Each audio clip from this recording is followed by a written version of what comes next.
Welcome back to another MLB Top 15 position video, and today we'll be talking about some of the greatest right fielders to ever play the game. Right field is the farthest position from third base, usually meaning the right fielder needs to have an extremely powerful arm. Oftentimes, that's not the only thing powerful about a right fielder, as many of the greatest hitters of all time played the majority of their games at the position. On today's Top 15, every single player is in the Hall of Fame. And to be eligible for this list, a player has to be retired, has to have played in at least 1,000 games in right field, and it has to be the position they played more than any other. But before getting into the top 15, let's do 5 quick honorable mentions. Sammy Sosa. Sosa is 10th all-time with 2,015 games played in right field and is first with 576 home runs as a right fielder. The 1998 MVP hit over 60 home runs in a season 3 times, also a record. However, it's hard to tell how good he would have been without the assistance of a little thing called steroids. And Sosa was below average defensively, although he did have a strong arm with 127 career assists. His career WAR of 58.6 is relatively low compared to the other great right fielders, but he definitely deserves a mention for his insane peak. Gary Sheffield. 9-time All-Star Gary Sheffield began his career as a shortstop and third baseman, but settled into right field in 1994 with the Florida Marlins. He was one of the most feared hitters in the game, consistently hitting near 300 with big power. Sheffield had exceptional bat speed and impressive plate discipline. He retired with 509 home runs, a .394 on-base percentage, and a .907 OPS. His 60.5 WAR ranks 19th among right fielders. Dwight Evans. One of my top Hall of Fame snubs of all time, Dwight Evans barely missed out on the top 15. He brought an incredible combination of power, patience, and elite defense to the ballpark every night. Evans won 8 Gold Gloves, led the league in walks 3 times, and hit at least 20 home runs in 11 separate seasons. He retired with a .370 on-base percentage and 385 home runs. He's a borderline Hall of Famer with the bat alone, but the 8 Gold Gloves should have definitely put him over the top. Vladimir Guerrero. Although he finished his career as a full-time DH, Guerrero played 1,605 games as a right fielder with one of the most powerful arms in the game, but his main skill set was definitely his bat, and Guerrero had elite hand-eye coordination that allowed him to put wood on the ball no matter where the pitch was thrown. He consistently hit well over 300 with power, crushing 449 career bombs. Guerrero made 9 All-Star teams, won 8 Silver Sluggers, and was elected to the Hall of Fame in 2018. Dave Parker. The Cobra was one of the most dangerous sluggers in baseball and also had a rocket for an arm. He won an MVP, 3 Gold Gloves, an All-Star Game MVP, 2 World Series rings, and back-to-back batting titles. He was a key member of the Pirates championship team in 1979, hitting .333 in the NLCS and .345 in the World Series. He had 27 hits and 143 outfield assists in his career. Parker was just recently elected to the Hall of Fame, but sadly also passed away in June. Rest in peace, Cobra. Now let's jump into the top 15. Number 15, Ichiro Suzuki. The fact that Ichiro comes in at the bottom of this list just tells you how good it's going to be. Ichiro came over to the US after a stellar 9-year career in Japan, making his MLB debut at age 27.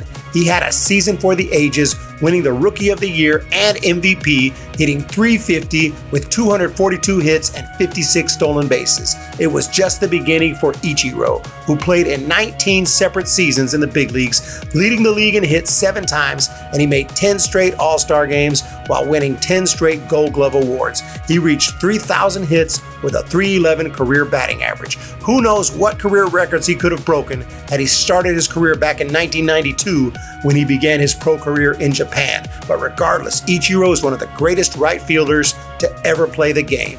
Number 14, Andre Dawson. The Hawk, Andre Dawson, played center field for the first few years of his career with the Expos, but moved to right in 1984, where he played for the rest of his career. He was one of the most feared hitters in the game from the beginning, as he won the Rookie of the Year in 1977. And after signing with the Cubs in 1987, he became one of the best in the game. That year, he won the MVP with 49 bombs and 137 RBIs. He was also a fantastic fielder and won 8 total Gold Gloves, half of them as a right fielder. He ended his career with 438 home runs, 2,774 hits, and an .806 OPS. He was elected to the Hall of Fame in 2010. Number 13, Larry Walker. Five-time All-Star Larry Walker could pretty much do it all. He obviously had big power and hit 383 career home runs, and he led the league in his MVP season of 1997 with 49 bombs. But he could also hit for average like few others, leading the league in batting average 3 times, maxing out with a 379 mark in 1999. He had a great eye, worked consistent walks, and was an elite fielder, winning 7 Gold Gloves. Walker retired with 150 career assists, 20th on the all-time list for right fielders. He was even a great base runner with 11 seasons of double-digit steals, including 33 in 1997. He stole 230 career bases, hit .313, and retired with a .965 OPS. Few players helped their teams win ball games like the legendary Larry Walker, who was inducted into the Hall of Fame in 2020. Number 12, Dave Winfield. Up next is the 7-time Gold Glover and 6-time Silver Slugger, Dave Winfield, whose reign of terror against pitchers began in 1977 when he made his first of 12 straight All-Star teams. That year, he crushed 25 home runs and began a streak of 15 seasons, with the exception of the strike short in 1981, in which he would crush at least 19 bombs. He drove in at least 100 runs 8 times and finished in the top 10 for MVPs 7 times, although he never won the award. But he had incredible longevity, playing for 22 seasons. He was an impact player even later in his career, crushing 2 home runs in the 1992 ALCS for the Blue Jays, helping them reach and eventually win the World Series.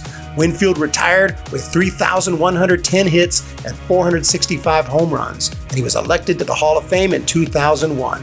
Number 11, Sam Crawford. The legendary Sam Crawford was the best fielding and throwing right fielder in the game during his time, and he retired with an insane 191 assists, 5th all-time. The speedy right fielder played for 19 years and set all types of MLB records, some which still stand today. He led the league in triples 6 times and RBIs 3 times, surpassing 100 6 times in his career. And he even had pop for his era, crushing a league-leading 16 home runs in 1901, an incredibly high number for the dead ball era. Crawford was also a prolific base stealer, stealing at least 20 bases 9 times, with a maximum of 42 in 1912. Sam Crawford to this day has an MLB record 309 triples, a record that may stand forever, as a player would need to average 16 triples per year for 20 years to break it, and no one has even hit 16 triples since Jose Reyes way back in 2011. I would say Crawford's record is safe. Number 10, Harry Heilmann. Moving into the top 10, we have one of the most overlooked players in MLB history because he played alongside Ty Cobb for a decade. Harry Heilmann, aka Slug, was one of the best hitters in the game during his time. He is currently 15th all-time with a .342 career batting average, and he won 4 batting titles during his career, once topping 400 with a .403 mark in 1923. He also had solid power for his time, hitting double-digit home runs 9 times, including 21 homers in 1922. On July 8, 1921, he hit a home run over the center field wall in Detroit that, according to reports at the time, actually made the patrons gasp in astonishment. It was reported to have traveled 610 feet, certainly an exaggeration, but the Detroit groundskeeper said it was closer to around 500 feet. Heilmann was also a great fielder and certainly would have won some Gold Gloves had they existed back then. He had 175 career assists, 11th all-time among right fielders. Heilmann never won an MVP, competing with the likes of Lou Gehrig, Babe Ruth, and Walter Johnson, but he did finish in the top 5 4 times and was voted into the Hall of Fame in 1952. Number 9, Paul Waner. Another forgotten superstar of the late 20s and early 30s, Paul Waner, aka Big Poison, was an immediate sensation for the Pirates in 1926 when he hit .336 with a league-leading 22 triples his rookie year. He followed that up with an MVP season in which he hit .380 with 131 RBIs. He continued to hit well over 300 nearly every season, and he hit double-digit triples for 10 straight years. Waner was known as one of the best defensive right fielders in baseball, with amazing speed and an extremely strong and accurate arm that led to 238 right field assists, third in the history of the game, and a National League record to this day. He threw out at least 15 runners in 8 separate seasons and became the 7th member of the 3,000 hit club, retiring with 3,152 hits. He had a .333 career batting average and a .401 on-base percentage. His 191 triples are 10th all-time, and his 605 doubles are 14th. Waner was elected into the Hall of Fame in 1952. Number 8, Tony Gwynn. Next up, we have one of the greatest hitters to ever live, Padres legend Tony Gwynn.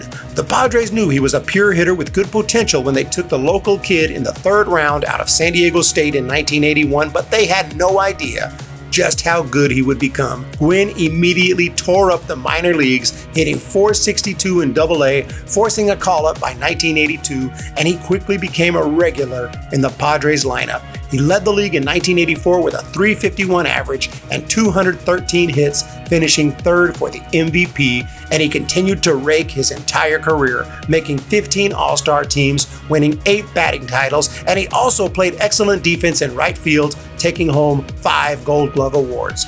He led the league in hits in 7 separate seasons and in batting average 8 separate seasons, finishing his career with 3,141 hits and a .338 career batting average. He was easily elected to the Hall of Fame on his first ballot in 2007. Number 7, Reggie Jackson. A powerful slugger with a flair for the dramatic, Mr. October, Reggie Jackson crushed 563 home runs in his illustrious career, and that doesn't count his 18 postseason bombs, many extremely dramatic, including 3 in one World Series game.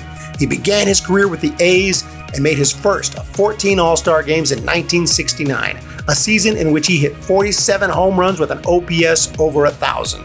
Jackson hit .310 with a home run in the 1973 World Series, helping the A's take home the championship. And then he followed it up with another solid World Series performance in '74 to help them win back-to-back World Series. And he did the same thing for the Yankees. He was unstoppable in both the 1977 and 1978 Fall Classics. In '77, he hit .450 with 5 bombs, and in '78, hit .391 with 2 homers and 8 RBIs.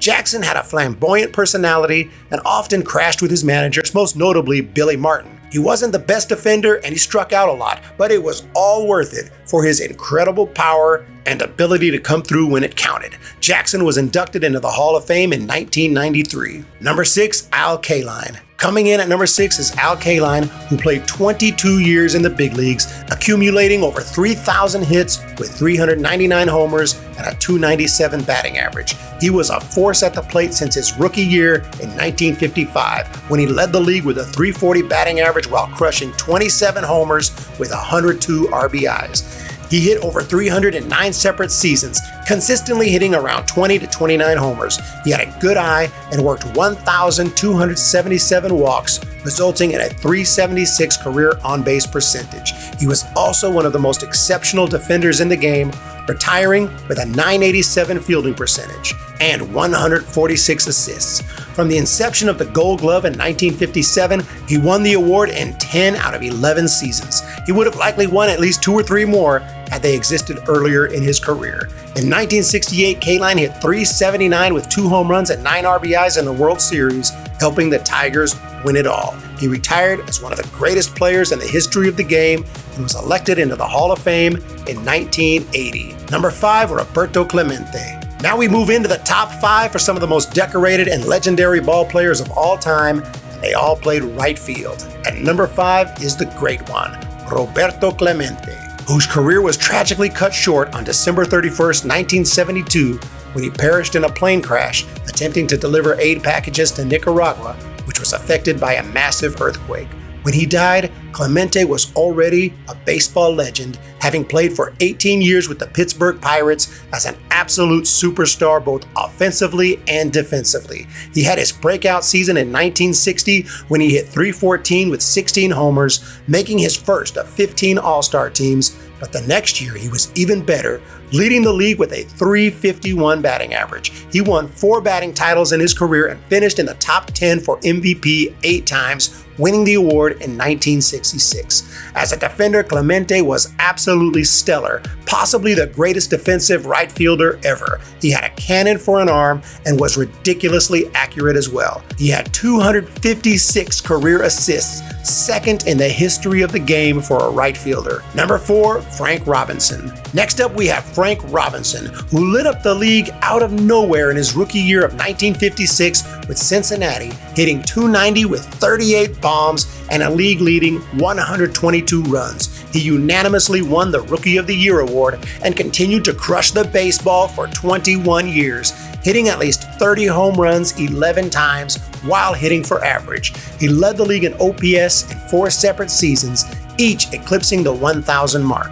In 1961, he won his first MVP, still with the Reds, by hitting .323 with 37 bombs and a league-leading .611 slugging percentage.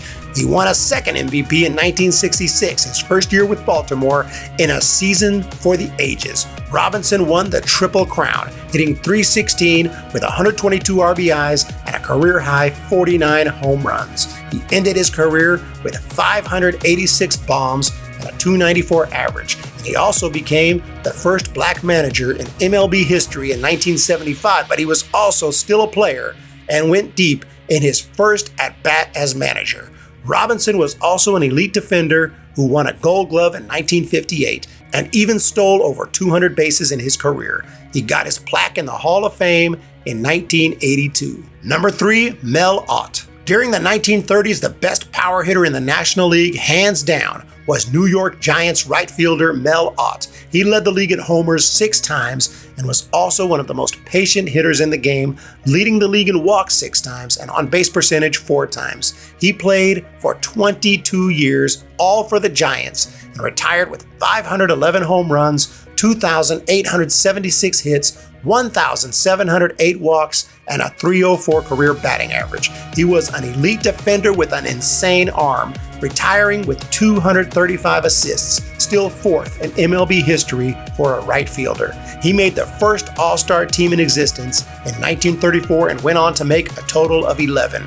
He got MVP votes in 13 separate seasons, but never won the award. In fact, he might be the greatest MLB player of all time who played while the MVP award existed, but never actually won it. In 1942, he led the league in WAR, runs, home runs, walks, and OPS, but finished 3rd for the MVP behind Enos Slaughter and pitcher Mort Cooper. Ott is still 20th all-time in career WAR with a 111 WAR, higher than Mickey Mantle. Ott was inducted into the Hall of Fame in 1951. Number 2, Hank Aaron. Hammerin' Hank Aaron needs no introduction. He was simply a once-in-a-lifetime generational talent who put together an insanely impressive career in which he made an MLB record 25 All-Star teams, had 13 top 10 MVP seasons, 3,771 hits, and at the time he retired, an MLB record 755 home runs. And he was elite from day one with the Milwaukee Braves, and he won an MVP award in his 4th season, 1957, when he hit .322 with 44 homers and 132 RBIs. He was incredibly consistent year after year, crushing at least 20 home runs a year for an absolutely crazy 20 straight seasons, and he usually hit well over 30. Aaron was a 5-tool talent who could defend, throw, hit for power, hit for average, and run. He stole over 20 bases in 6 separate seasons and retired with 179 right field assists, 9th in the history of the game. He had a .305 career average,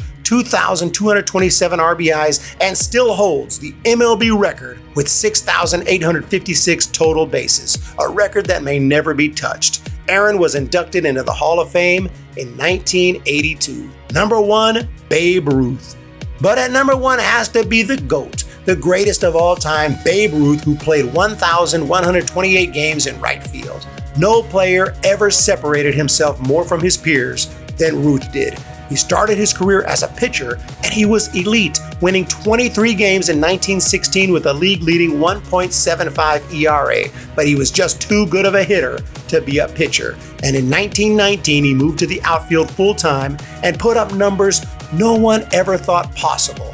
He smashed an MLB record 29 home runs with 113 RBIs, but he was just getting started.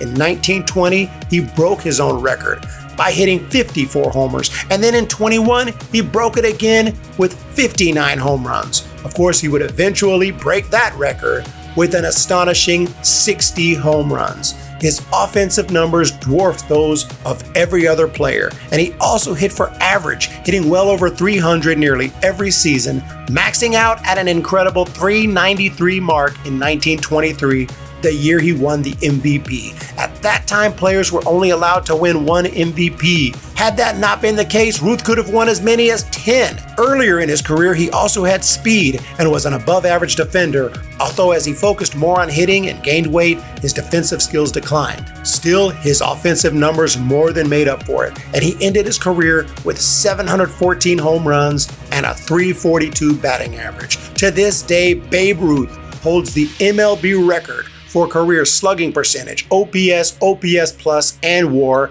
He's third all-time in walks. He's third in home runs, and he's even 13th in batting average. And so Babe Ruth comes in at number 1 as the greatest right fielder, and let's be honest, compared to his peers, the greatest of all time, period. And that's going to do it for today's video ranking the greatest right fielders in MLB history. Let me know your thoughts down below. I hope you enjoyed it. If so, check out the playlist above, which has my entire series ranking every position. I still have a few more to go. Next up should be my greatest left fielders video. Until then, check out the playlist. I've done the greatest catchers, the greatest relief pitchers, greatest first baseman, second baseman, third baseman, shortstop. Have a wonderful day, everybody. Hit that thumbs up and subscribe, and we'll talk to you in the next one.